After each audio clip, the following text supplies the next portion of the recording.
আপনি বাহ্যিকভাবে একজন মুমিন মুসলমান। মানুষ আপনাকে সম্মান করে নিজের পোশাকের কারণে অথবা বাহ্যিক দিনদারিতার কারণে। কিন্তু আপনি গোপন গুনাহে আক্রান্ত। গোপন গুনাহের ফলে আল্লাহ তাআলা আপনার চেহারা সৌন্দর্যকে কমিয়ে দিবেন, আপনার রিজিকের বারাকাহ কমিয়ে দিবেন। বিভিন্ন ধরনের সমস্যায় জর্জরিত হয়ে যাবেন। এজন্য প্রকাশ্য গুনাহের চাইতে গোপন গুনাহ খুব বেশি ভয়াবহ আকার ধারণ করে।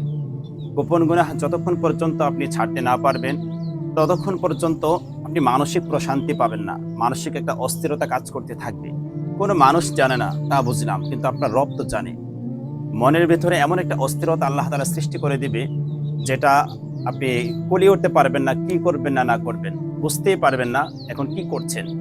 আপনার মেন্টালিটিতে এতটাই প্রেশার ক্রিয়েট হবে, আপনি ভালো কোনো সিদ্ধান্তও নিতে পারবেন না।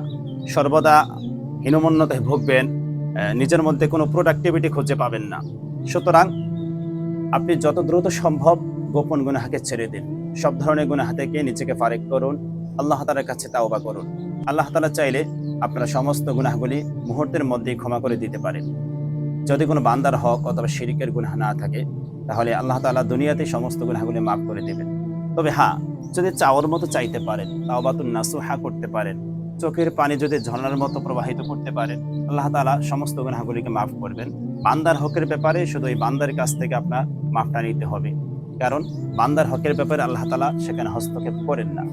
সুতরাং আপনার যত ধরনের গুনাহ আছে, বালিশে মাথা দিয়ে রাতে একটু চিন্তা করবেন, এই জীবনে কতটা গুনাহ করেছেন, কার সাথে কি খারাপ আচরণ করেছেন, কতটা ভালো কাজ করেছেন, ক্যালকুলেশন করবেন। তাহলে বুঝতে পারবেন যে গুনাহের পাল্লা ভারী না সওয়াবের পাল্লা ভারী।